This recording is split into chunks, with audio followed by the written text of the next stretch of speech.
Graça e paz.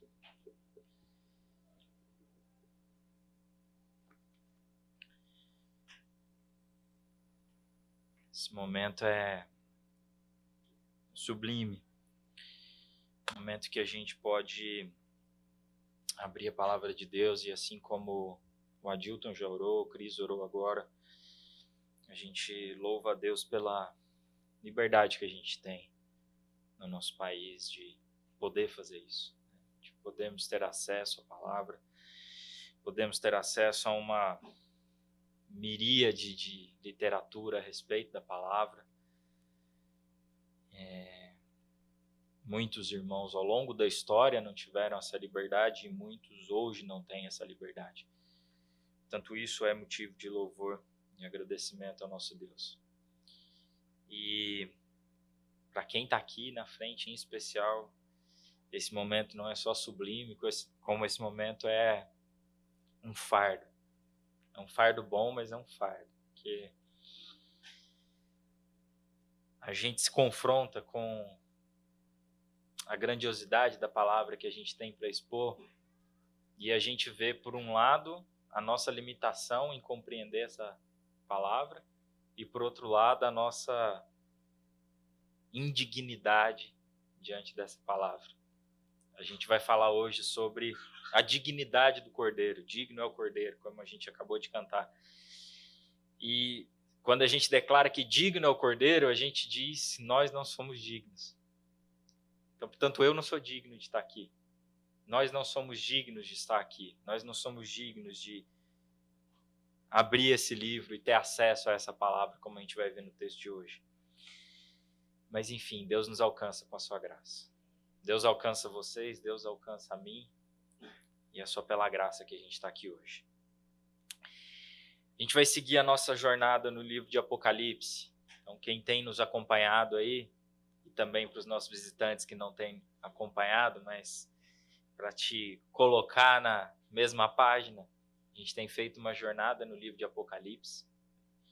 A gente chega hoje ao capítulo 5.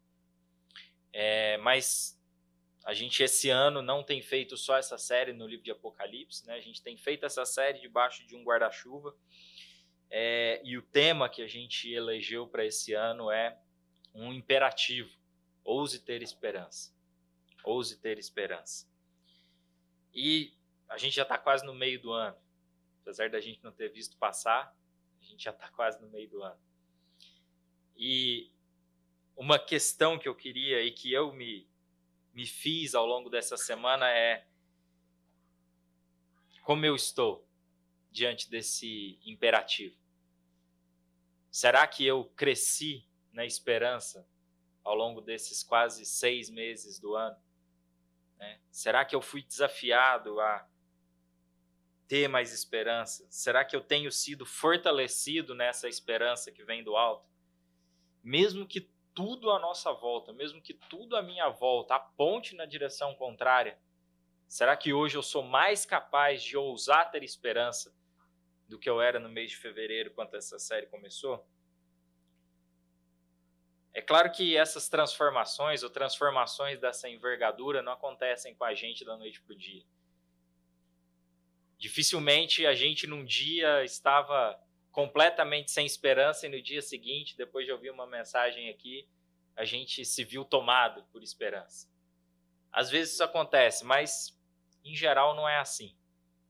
Em geral é um longo processo de Deus trabalhando no nosso coração, ouvindo as mesmas verdades domingo após domingo, ouvindo a palavra de Deus dia após dia. De certa forma é até por isso que a gente trabalha com séries anuais de pregações. Se a gente fizesse talvez aqui 2, 3 domingos e desafiasse a igreja a ousar ter esperança, talvez isso fosse uma coisa que alcançasse você naquele momento e logo passasse. Mas a gente quer ficar aqui com você 40, 45, 50 domingos falando a mesma coisa. Ouse ter esperança, ouse ter esperança. Falando com você e falando com nós mesmos. Agora, não é só pela repetição, né? Não é só porque a gente vai ser exposto a essa mensagem ao longo de 50 domingos que a gente vai passar a viver na esperança. É preciso que Deus haja em nossos corações. É preciso que o Espírito de Deus haja em nossos corações. E, portanto, se você ainda não é capaz de ter esperança, após quase meio ano ouvindo sobre isso, eu queria convidar você a orar por isso, junto comigo. Eu preciso orar por isso. Eu ainda não fui moldado na esperança como eu deveria ser. Mesmo após quase meio ano de pregações a respeito desse assunto. Eu ainda preciso ser moldado na esperança que vem do alto. E se você está comigo nessa, ore por isso nos próximos dias. No final a gente ora por isso também. Mas vamos pedir a Deus para que de fato Ele use essa série de mensagens para produzir em nós um coração cheio de esperança. A realidade não transmite para nós esperança. Quando a gente olha à nossa volta, o nosso coração não se enche de expectativa, né? Quando a gente olha à nossa volta, quando a gente olha para dentro, nosso coração se enche de medo, de angústia, de aflição. Portanto, ousar ter esperança é um exercício espiritual profundo. Profundo. Porque nesse processo a gente enfrenta as mais profundas trevas, tanto do exterior quanto do nosso próprio interior. Então eu preciso fazer essa oração e eu convido você a orar comigo nesse sentido. Bom, mas vamos voltar para Apocalipse. Semana passada a gente teve uma visão do trono de Deus. Capítulo 4, uma visão do trono de Deus.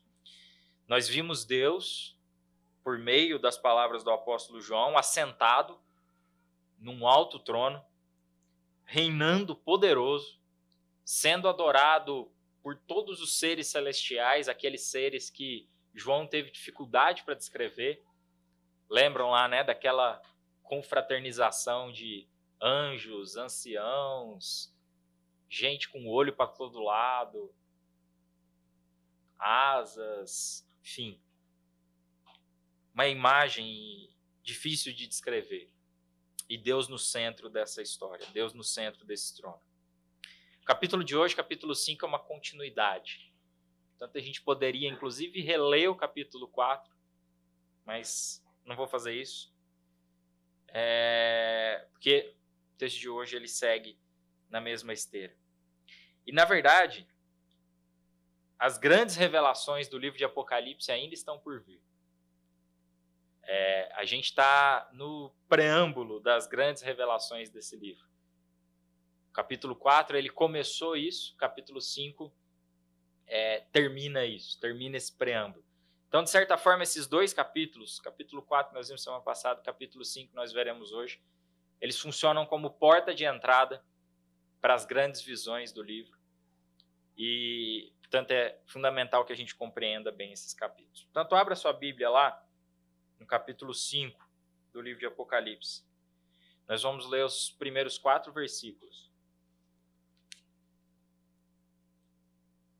Apocalipse 5, a partir do versículo 1 até o 4.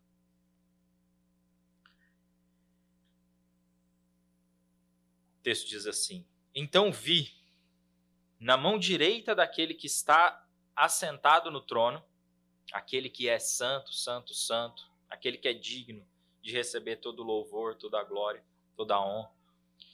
Então eu vi na mão direita daquele que está assentado no trono um livro em forma de rolo escrito de ambos os lados e selado com 7 selos. Vi um anjo poderoso proclamando em alta voz: Quem é digno de romper os selos e de abrir o livro? Mas não havia ninguém, nem no céu, nem na terra, nem debaixo da terra, que podia abrir o livro ou sequer olhar para ele. Eu, João, chorava muito, porque não se encontrou ninguém que fosse digno de abrir o livro e de olhar para ele. Até aí, por enquanto. Esse texto começa com uma tensão bastante envolvente. E eu fiquei bastante tempo mergulhado nesses versículos. Tente imaginar comigo e com a descrição de João a cena. Você tem aquela cena maravilhosa do capítulo 4.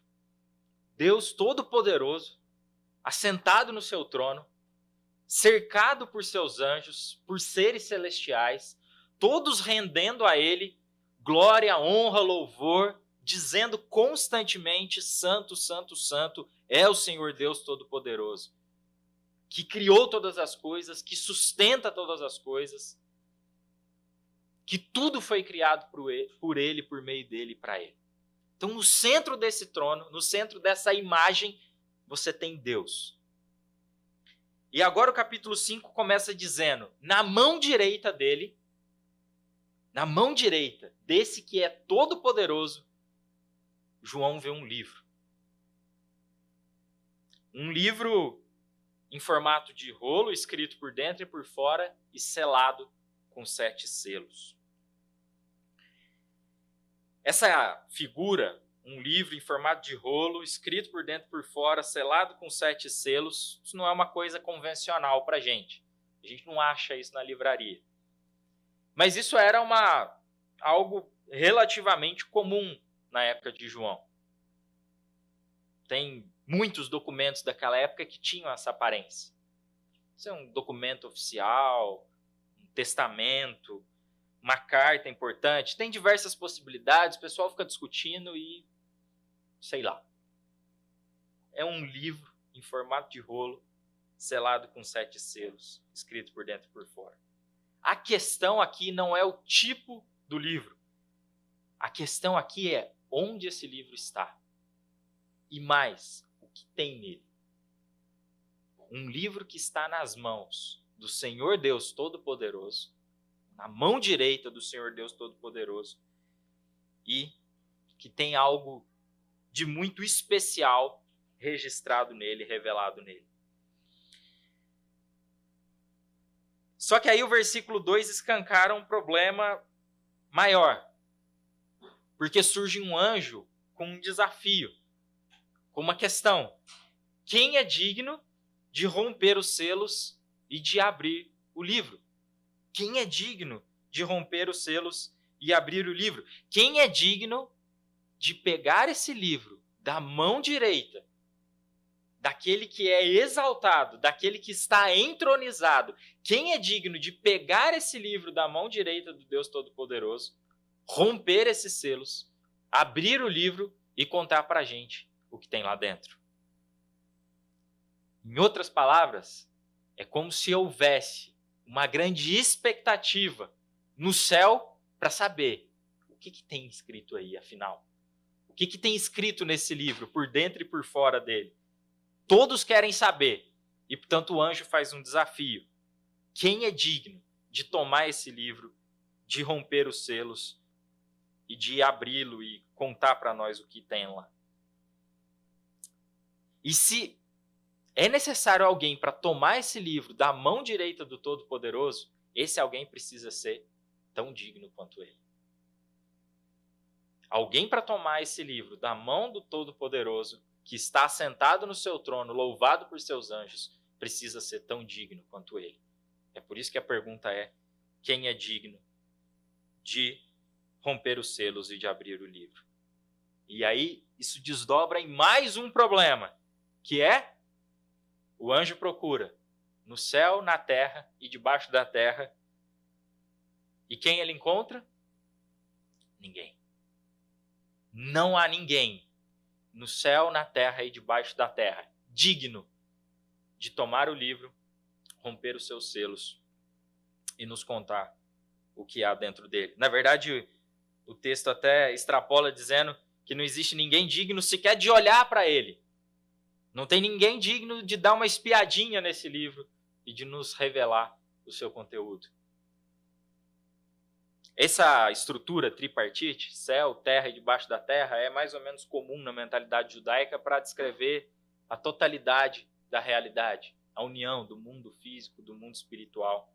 Então, ou seja, na totalidade da realidade, no céu, na terra, debaixo da terra, onde houver alguém ou algum ser, não há ninguém digno de abrir o livro e de romper os seus selos.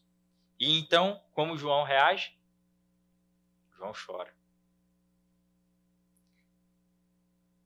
E eu fiquei me perguntando, por que João chora nesse momento? E eu pesquisei em diversos livros e eu reparei que todo mundo fica incomodado com isso. Por que João chora? E ninguém consegue entender por que João chora aqui. Ou não consegue precisar. Tem várias possibilidades.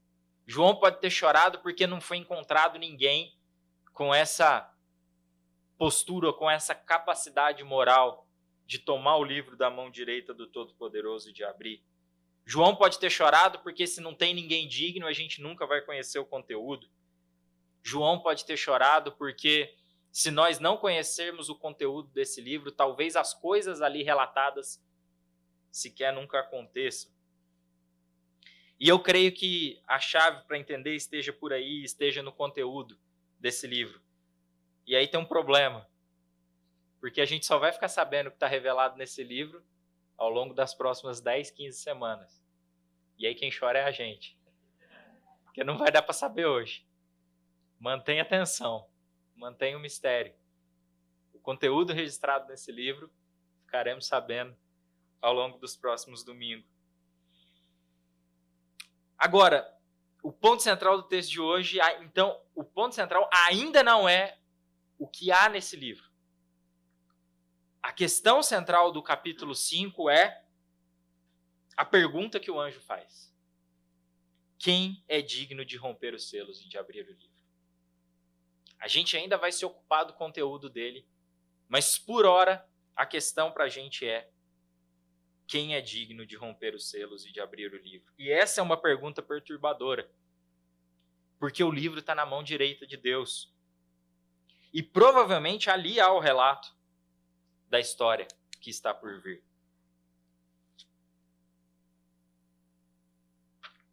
Provavelmente, a gente sabe disso porque a gente já leu a sequência. Abrir o livro não significa apenas desvendar um segredo. Abrir o livro significa mudar o rumo da história. Significa ter o rumo da história nas suas mãos.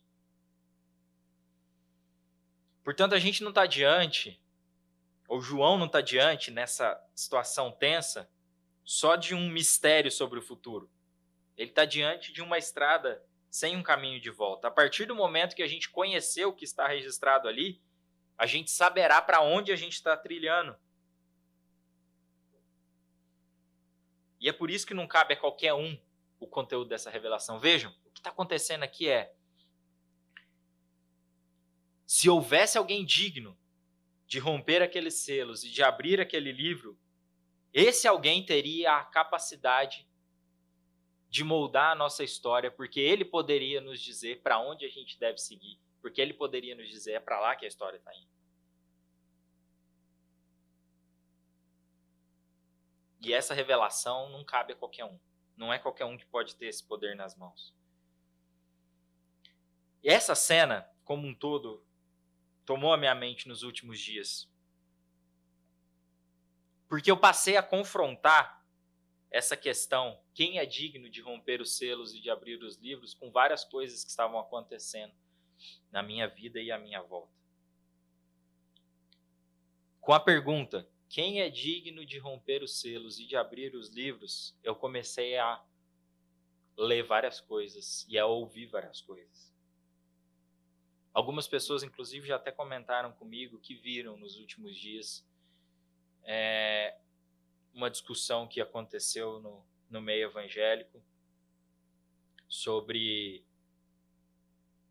pastores de grandes igrejas americanas, em particular, acobertando casos de abuso ou de pedofilia dentro das suas denominações. Isso arrebentou meu coração. É claro que a gente sabe que isso existe, mas ver pastores que me formaram teologicamente, que me alimentaram teologicamente por muitos anos, envolvidos nesses escândalos, não tem como dizer que isso não me toca. Não tem como não dizer que isso me deixa desesperançoso.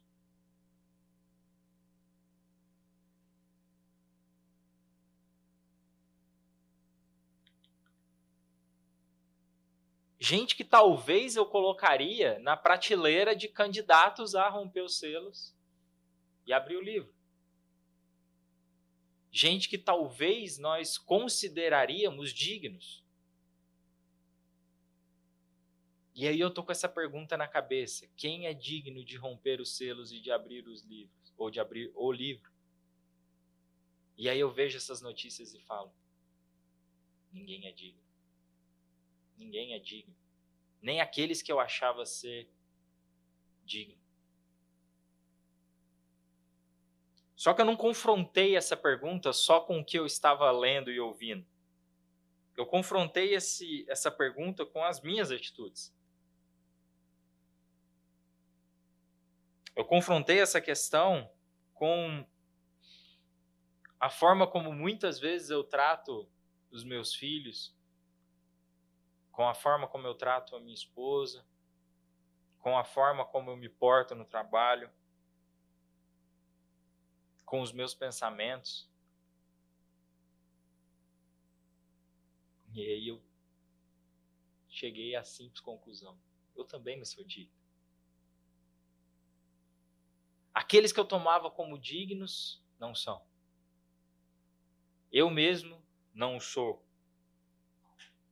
Portanto, quando o anjo faz essa pergunta e chega a essa conclusão de que não há ninguém digno de abrir o livro e de romper os selos, a mesma conclusão que ele chegou no passado, a gente chega hoje. E a gente precisa chegar hoje. E talvez chegar a essa conclusão nos faça chorar, assim como João chorou. Talvez ver coisas e notícias perturbadoras, como as que temos visto nos últimos dias, nos faça chorar, como João chorou. Mas o ponto aqui é o óbvio do texto bíblico. Todos somos indignos. Todos somos indignos. Ou, nas palavras de Romanos, não há um justo. Não há nenhum sequer. E aí eu fiquei pensando, imagina se o capítulo 5 e o livro de Apocalipse terminasse aí. Imagina se o texto terminasse com o anjo procurando alguém digno de romper os selos e abrir o livro, não encontrasse, e então a história terminasse com João chorando.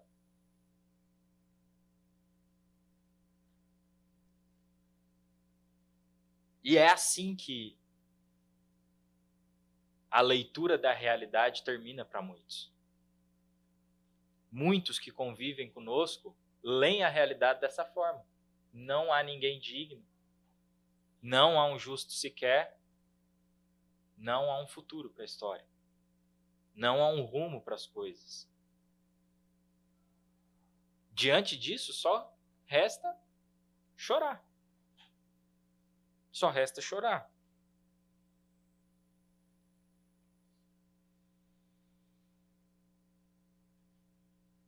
Chorar por causa da nossa corrupção moral, chorar por causa da nossa corrupção espiritual, chorar porque a gente não tem nada para oferecer a Deus, chorar porque a gente não é capaz de governar as nossas próprias vidas. Se o capítulo terminasse aí, tudo que caberia a nós seria chorar a nossa realidade. Mas o capítulo não termina aí. Vamos ler agora os versículos 5 até o 7. Versículos 5 ao 7, do capítulo 5. Então, um dos anciãos me disse: não chore. Eis que o leão da tribo de Judá, a raiz de Davi, venceu para abrir o livro e os seus 7 selos.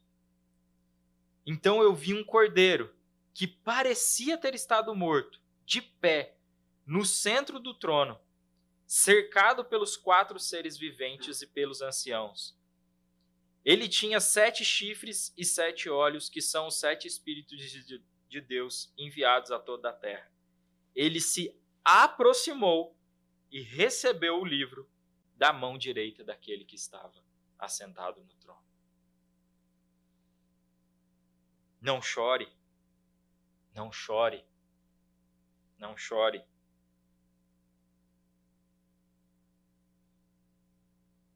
Percebem a virada que ocorre aqui? Não é uma virada só na cena inicial. É uma virada na história. Havia um grande problema na cena inicial. Não havia ninguém digno, no céu, na terra, nem debaixo da terra, de romper os selos e abrir o livro. Mas agora o anjo está nos dizendo, não chore, porque a história não acabou. Não chore, porque o leão da tribo de Judá, a raiz de Davi, venceu. Venceu para abrir o livro e os seus 7 selos. E esse leão também é um cordeiro. Então, gente, o que o ancião está dizendo para nós é, há alguém digno. Há alguém digno. O leão da tribo de Judá, a raiz de Davi, ele é digno. Ele é digno de abrir o livro e os seus 7 selos. E aí João tem uma visão curiosa, porque o ancião aparece para ele e diz, o leão de Judá, a raiz de Davi, ele venceu e ele é digno de abrir o livro e os seus 7 selos. E aí quando João levanta e olha, ele vê o leão? Não vê. Ele vê um cordeiro. Que cena maravilhosa. Um cordeiro de pé, no centro do trono. Um cordeiro que parecia ter estado morto, mas que tinha 7 chifres e 7 olhos. Mais uma daquelas imagens do livro de Apocalipse. O leão que também é um cordeiro. E o versículo 7, gente, para mim é um dos versículos mais bonitos do livro de Apocalipse. O leão, que também é o cordeiro, se aproxima e recebe o livro da mão direita daquele que estava sentado no trono. O Deus Todo-Poderoso, que tinha na sua mão direita o livro com o rumo da história, o oferece para o leão da tribo de Judá, para o cordeiro que foi morto. Meio que dizendo, tom, é seu, pertence a você, você é digno.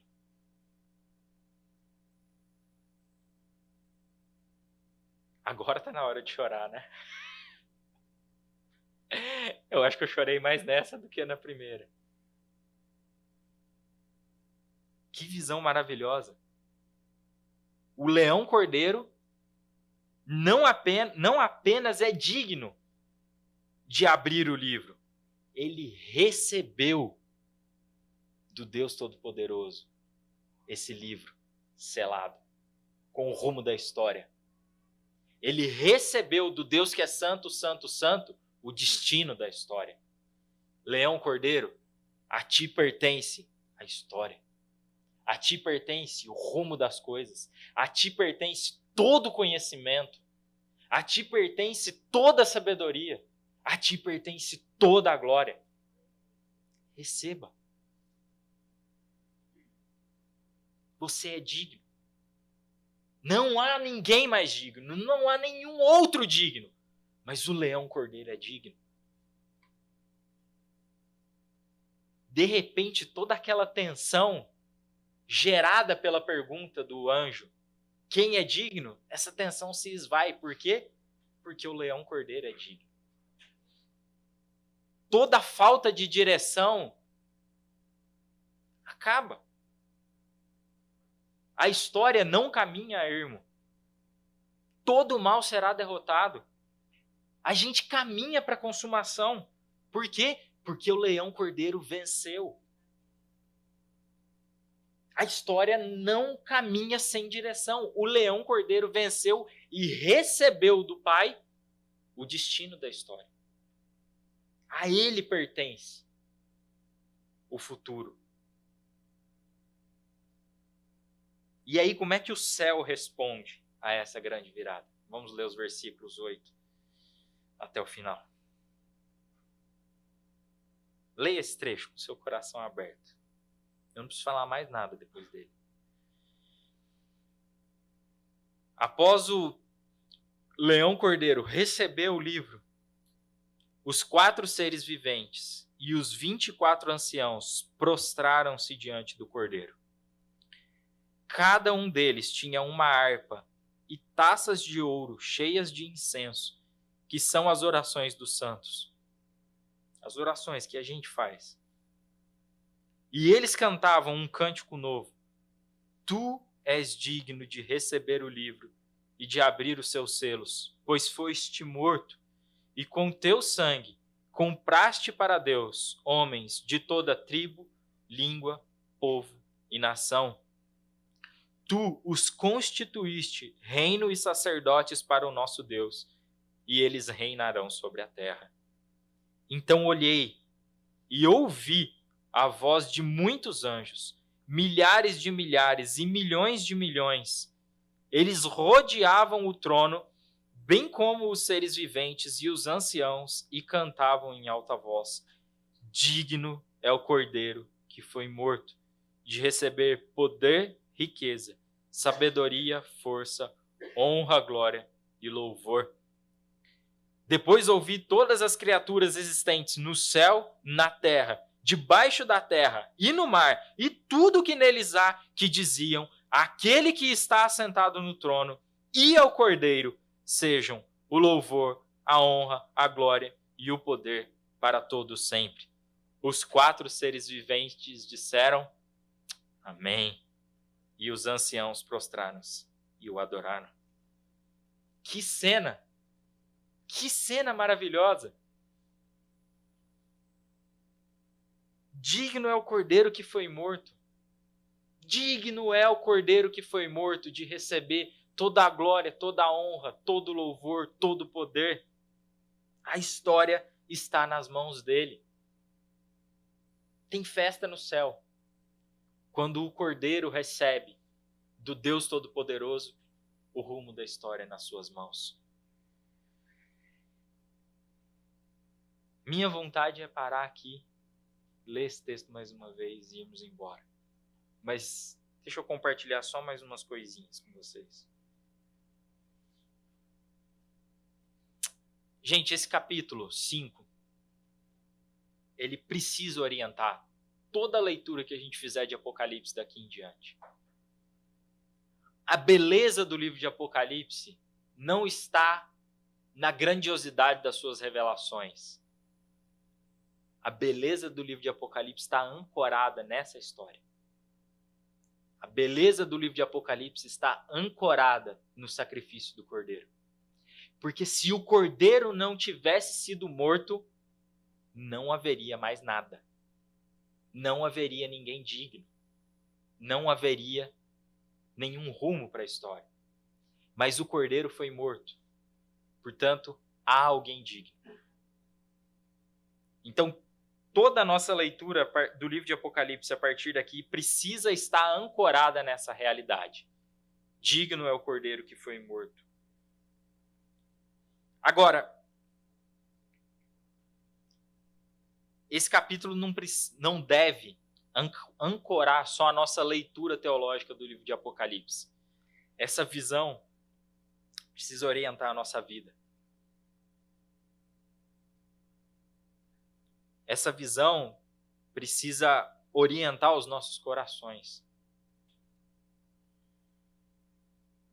Porque se essa visão não orientar a nossa vida será desorientada. A nossa vida será orientada pelas coisas que acontecem no nosso dia a dia e que nos enchem o coração de perturbação e que enchem o nosso coração de angústia, que enchem o nosso coração de desânimo. E eu creio que o exercício que a gente precisa fazer aqui hoje é como essa visão de Apocalipse capítulo 5 deve orientar os nossos corações no nosso dia a dia.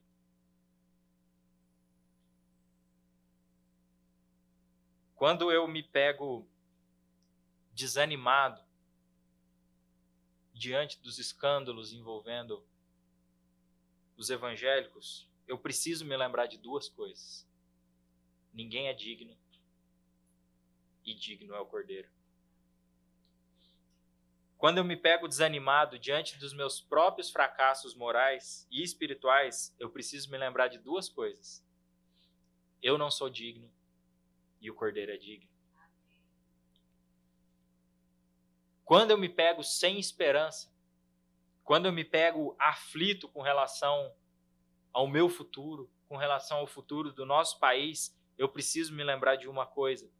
O Cordeiro que foi morto tem a história nas suas mãos. Ele recebeu de Deus toda a autoridade. Quando eu me pego triste, sem vigor espiritual, para enfrentar as dificuldades desse mundo mal, eu preciso me lembrar, há uma explosão de alegria no céu diante do Cordeiro que foi morto.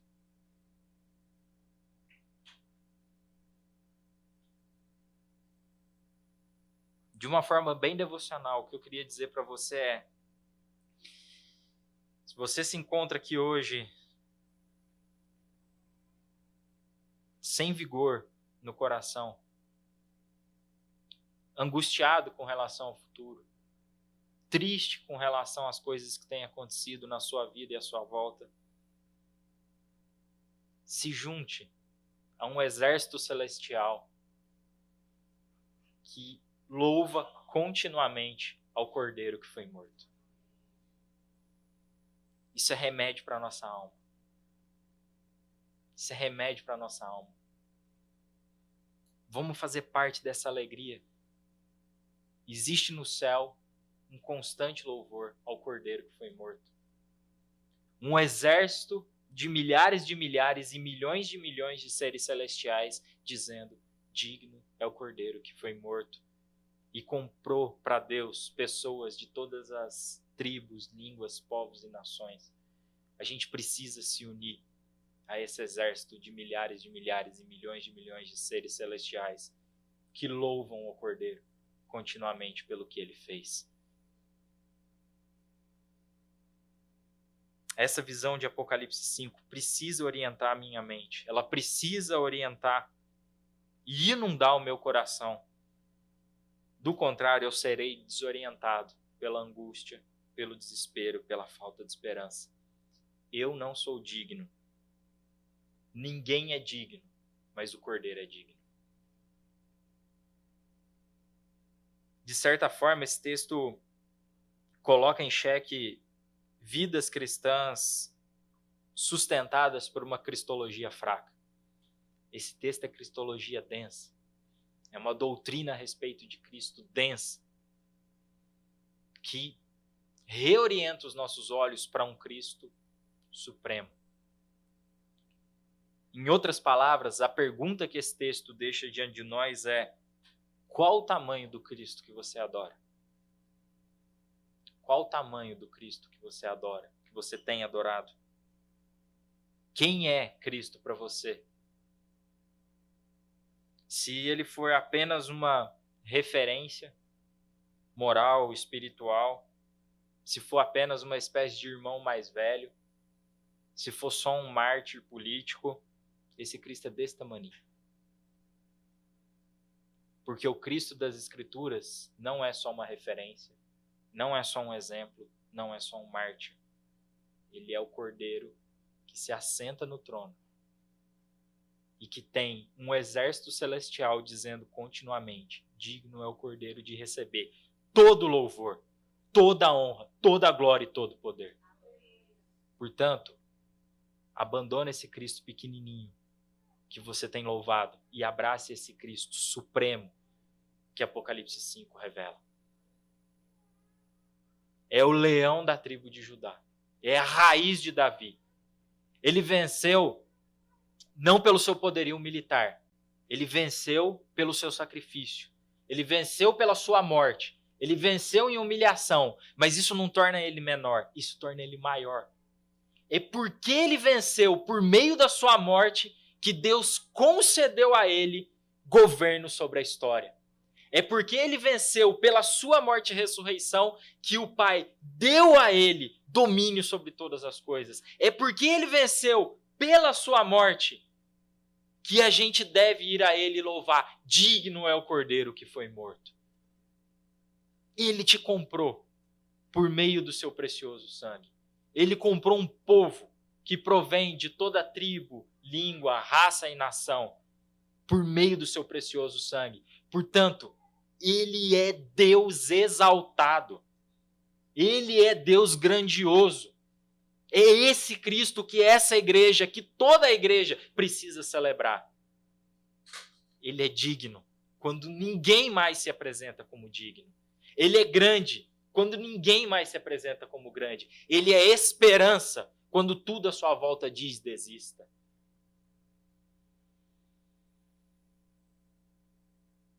O Cristo revelado aqui morreu, mas hoje ele está exaltado.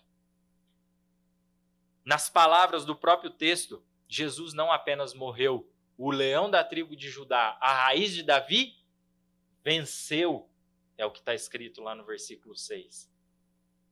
Venceu, versículo 5. Ele venceu para abrir o livro e romper os seus selos. Essa verdade precisa orientar os nossos corações, gente. Essa verdade precisa reorientar os nossos corações nessa manhã. Por meio da sua morte, Jesus venceu o mal, o pecado, as trevas. Jesus venceu essas feiuras do nosso mundo. Jesus venceu toda a maldade. Jesus triunfou e agora é adorado pelos séculos dos séculos. E o Mateus diz, amém.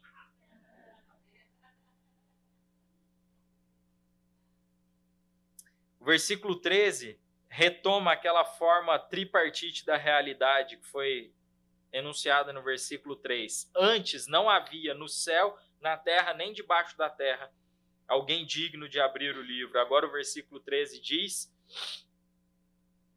depois eu ouvi todas as criaturas existentes, no céu, na terra, debaixo da terra e no mar, e tudo que neles há, que diziam, aquele que está assentado no trono e ao Cordeiro, sejam o louvor, a honra, a glória e o poder.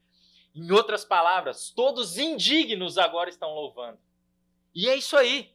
É porque você não é digno que você pode se reunir com esse pessoal que está no céu, na terra, debaixo da terra, no mar, e louvar o Cordeiro. Não tinha ninguém aqui digno. Agora, esse bando de indigno está louvando ao Cordeiro. Por quê? Porque ele é digno. A gente precisa se reunir com esse monte de gente perdida aqui e louvar o Cordeiro, porque ele morreu. E com seu sangue ele nos comprou.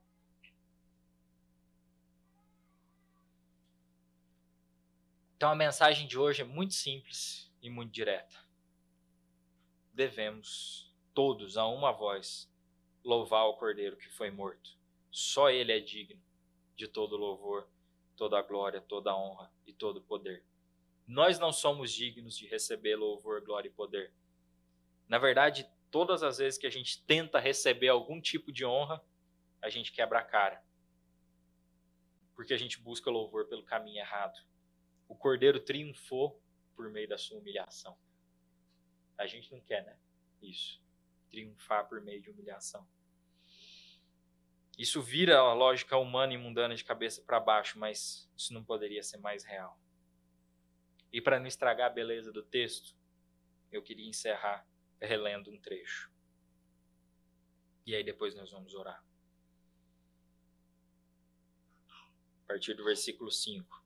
Então, um dos anciãos me disse, não chore. Eis que o leão da tribo de Judá, a raiz de Davi, venceu para abrir o livro e os seus 7 selos. Então eu vi um cordeiro que parecia ter estado morto, de pé, no centro do trono, cercado pelos 4 seres viventes e pelos anciãos. Ele tinha 7 chifres e 7 olhos, que são os 7 Espíritos de Deus enviados a toda a terra. Ele se aproximou e recebeu o livro da mão direita daquele que estava assentado no trono. Ao recebê-lo, os 4 seres viventes e os 24 anciãos prostraram-se diante do Cordeiro. Cada um deles tinha uma harpa e taças de ouro cheias de incenso, que são as orações dos santos. E eles cantavam um cântico novo. Tu és digno de receber o livro e de abrir os seus selos, pois foste morto, e com o teu sangue compraste para Deus homens de toda tribo, língua, povo e nação. Tu os constituíste reino e sacerdotes para o nosso Deus, e eles reinarão sobre a terra. Vamos orar.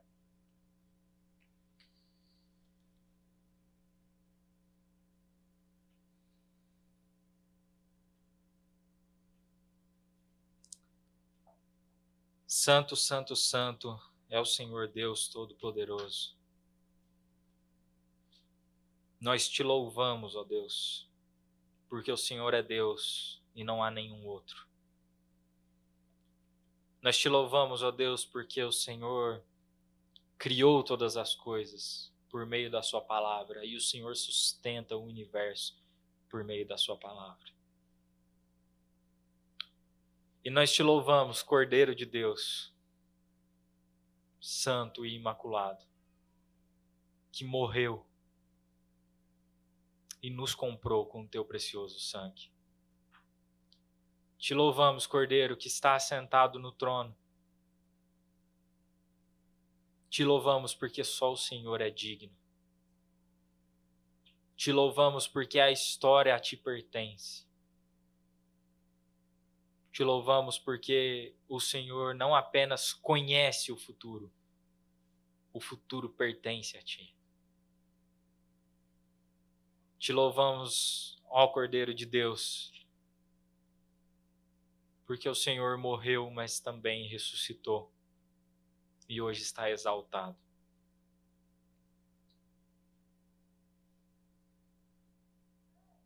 Ó Deus, que o Senhor tome os nossos corações nessa manhã mais uma vez. Que o Senhor encha os nossos corações com a tua palavra. Ó Deus, nós muitas vezes temos andado sem esperança. Nós muitas vezes temos andado sem rumo, desorientados, angustiados pelas notícias que chegam até nós, pela realidade das nossas famílias, pelo nosso próprio interior, que é selvagem e se perde. Muitas vezes temos andado desorientados por essas coisas. Ó Deus, e nessa manhã pedimos, imploramos, Senhor, que o Senhor reoriente os nossos corações. Que essa visão do Cristo exaltado e entronizado encha os nossos corações. Que a gente abrace esse Cristo grande revelado no livro de Apocalipse. Que a gente abrace esse Cristo exaltado e vitorioso revelado no livro de Apocalipse. Que essa verdade governe as nossas vidas. Que essa verdade nos encha de esperança. Que essa verdade conquiste os nossos corações.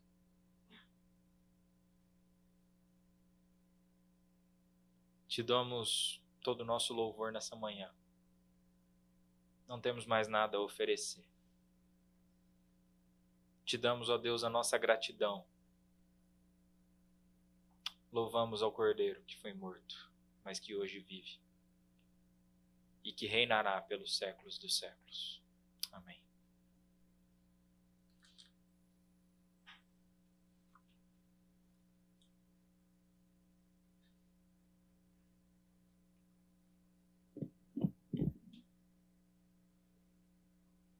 Amém. Acho que esse sermão é para aquele sermão que coloca a gente parado, não sei que palavra usar, e vai para casa e fica pensando. Mas eu queria destacar duas coisas para a gente participar da ceia. Qual é o tamanho do Cristo que a gente segue? A gente precisa se adequar à palavra e permitir que o Espírito de Deus... A gente não está aqui para manipular Jesus. A gente está aqui para se render a Jesus. E Ele tem se revelado a nós na palavra. Vontade de falar para o Lucas, prega tudo de novo. Então, irmãos, vamos para casa com essa inquietação, santa inquietação, com essas coisas. Peça para Deus colocar isso na sua vida. Será que eu estou olhando Jesus errado aqui nessa situação. Ele é muita coisa, meu Jesus Cristo. O leão da tribo de Judá, o cordeiro que foi morto e ressuscitou. Isso aí é muita coisa. Então vamos pensar nisso, porque eu tenho certeza que Deus quer ensinar a gente a ter esperança. Ouse ter esperança. Deus não precisa mudar as situações, Ele precisa mudar a gente, e a gente entender Jesus presente nas circunstâncias da nossa vida. A gente vai ceiar. Quem está visitando a gente é de outra igreja. Essa ceia não é da Igreja Batista Fonte de Sicar. Essa igreja da Igreja de Jesus, quem é membro do corpo de Cristo. Então você é convidado dele para participar desse momento. Se você está aqui e não segue Jesus, você está aqui conhecido, você é bem-vindo nesse lugar. Agora, esse momento é para aquele que é membro do corpo de Cristo, que entregou a sua vida para Jesus, que é um seguidor do Evangelho de Cristo Jesus, não apenas da ideia, mas entregou a vida e segue no caminho que é Cristo. Se essa é a sua condição, você vai receber o pão e o cálice. Eu vou pedir que você fique com os elementos e a gente vai louvar o Senhor e depois nós vamos participar do pão e do vinho todos juntos.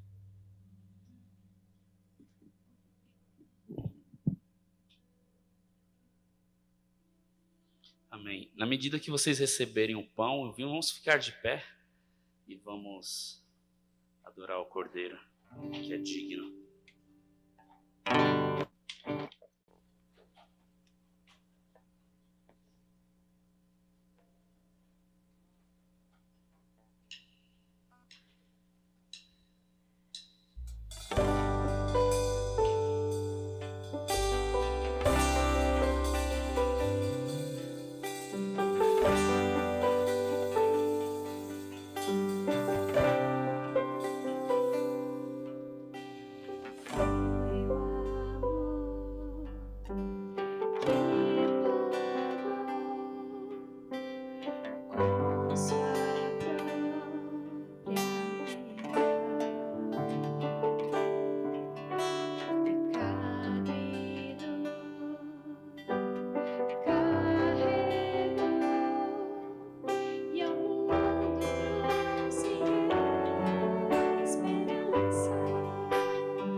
sangue que me fez um vencedor.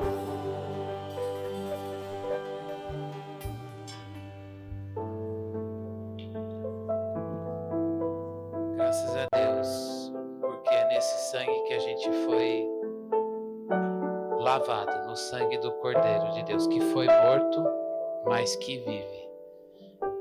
É aquele que é digno de abrir, é o digno de toda a honra, de todo louvor e toda a glória. A gente vai orar, dedicando este pão e este cálice para este fim, que é a ceia do Senhor. E depois nós vamos participar em gratidão. Obrigado, Senhor Deus, pelo pão partido e pelo sangue derramado, Senhor, pelo vinho vertido. Senhor Deus, muito obrigado a Deus, porque o Senhor se fez pecado por nós. O Senhor nos salvou, Senhor. O Senhor nos libertou, Senhor Deus, das trevas, do pecado, Senhor Deus. E neste mundo, o Senhor nos fez santos, separados pelo Senhor e para o Senhor. Obrigado, Senhor Deus, porque o Senhor é aquele que nos convida para participar dessa ceia. Obrigado, Senhor Deus, porque o Senhor é quem preparou todas as coisas para este banquete na tua presença. Obrigado porque a presença de Jesus na igreja é real. A presença de Jesus na igreja não é visível. Ela também não está materializada neste pão e neste cálice, mas ela é perceptível no ajuntamento do teu povo, porque nós todos estamos ligados ao cabeça deste corpo que é Cristo Jesus. Obrigado porque somos comandados por Ele, dirigidos por Ele. Estamos aqui em razão dEle. A Ele todo louvor. Ele é digno. Ele é digno. Ó Deus, não há pecado nosso que o sangue do Cordeiro não dê conta. Não há abismo tão profundo que a mão dele resgatadora não vá lá buscar o pecador. Ó Senhor, o Senhor nos trouxe da morte, das trevas, Senhor Deus. Nós estávamos mortos, totalmente separados de Deus, ignorantes da tua santidade. E o Senhor foi lá e nos deu vida. Um sopro, Senhor Deus, que veio do céu e nos fez acordar, Senhor Deus, e nós te vimos. E depositamos, Senhor Deus, um fardo impossível de carregar aos pés da cruz. E trocamos esse fardo pesado por um jugo suave, um fardo leve. E hoje nós vivemos para aprender de Jesus, que é manso e humilde de coração. É o Cordeiro de Deus. Ó Senhor Deus, obrigado porque tu estás aqui. Obrigado, Senhor Deus, porque podemos ouvir a palavra. Porque podemos perceber quão limitada é a nossa visão do Cristo, Senhor Deus, e precisamos permitir que o teu Espírito abra os nossos olhos para vermos o Cristo na palavra. Que a gente vá para casa hoje avivados, com a nossa visão de Jesus na palavra, Senhor Deus, maior. Que o nosso coração se renda a esse Cristo revelado na palavra, Senhor Deus, e a gente saia daqui como se tivéssemos nos convertido hoje, descobrindo mais de Jesus. Senhor, nós temos um tesouro maior, grande, maravilhoso, que é Jesus. Obrigado, Senhor Deus, por essa ceia. Obrigado porque tu estás aqui. Obrigado pelo pão partido e pelo vinho vertido. Obrigado porque ceiamos na tua presença e com a tua família. Nós fazemos isso em gratidão. Em nome de Jesus. Oramos e agradecemos. Amém. Podemos participar do pão e do cálice do Senhor.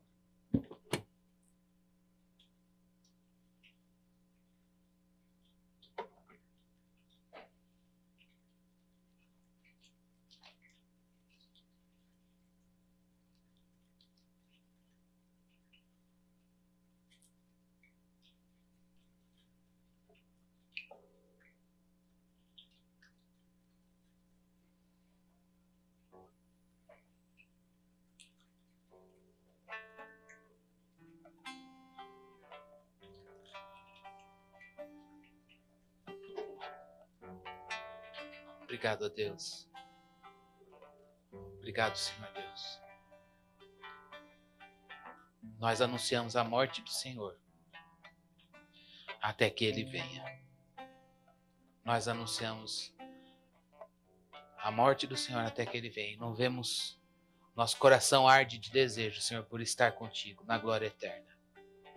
E ceiarmos na tua presença, lançando aos teus pés toda a coroa. Adorando o Senhor na beleza da sua santidade, no resplendor da tua face, com um corpo de glória que nos permita suportar a tua glória. Vem, Senhor Jesus. A gente não vê a hora do Senhor voltar. Enquanto esse dia não chega, Senhor, faze-nos fiéis a Ti. Faze-nos perceber como o Senhor é revelado nas Escrituras. Obrigado, Senhor Deus, por esse dia. Obrigado por essa ceia. Com gratidão que ceiamos. Amém. Amém. Pode se sentar rapidinho. Tenho alguns recadinhos. Aí eu vou pedir para você prestar bastante atenção, tá bom? O primeiro deles é que sábado agora a gente vai lá para o Vale da Bênção. Vale da Bênção é um acampamento, uma palavra mais... que a gente tem na cidade de Araçariguama, tem uma estrutura física para a gente ter uma manhã ou dia lá, para a gente estudar a palavra, orar, se você puder jejuar para a sua vida de dedicação e consagração ao Senhor. Mas também tem estrutura para as crianças irem. Lá tem grama, rio, quadra, campo. Então as crianças podem ficar livres lá para brincar. Esperamos que esteja um tempo bom, mas se não tiver também a gente está numa parte coberta. Então você é nosso convidado. Se você pode dar carona, ou se você precisa de carona, eu vou pedir para você procurar a Márcia e o Anderson. Márcia, lá. E o Anderson, lá. Eles podem gerenciar isso com você, tá bom? Segunda coisa é que no domingo que vem a gente vai começar um curso preparatório para batismo. Queria que a gente tivesse mais esse curso. E, graças a Deus nós temos a Silvia e a Bia como candidatas ao batismo. E a gente vai começar esse curso na semana que vem. O Conselho Pastoral vai dar junto com a Martinha. A Martinha vai participar desse processo com a gente. Então, ore por essas pessoas, por esse tempo.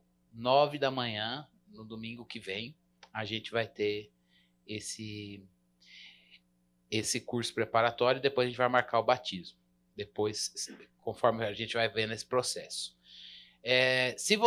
A gente tem um boletim mensal que não é impresso. Se você não recebe esse boletim mensal, você procura a Thalita, que tá lá, aqui. Eu vi que você tava com o neném, falei, deve ter saído. A Thalita, dá um sinalzinho assim.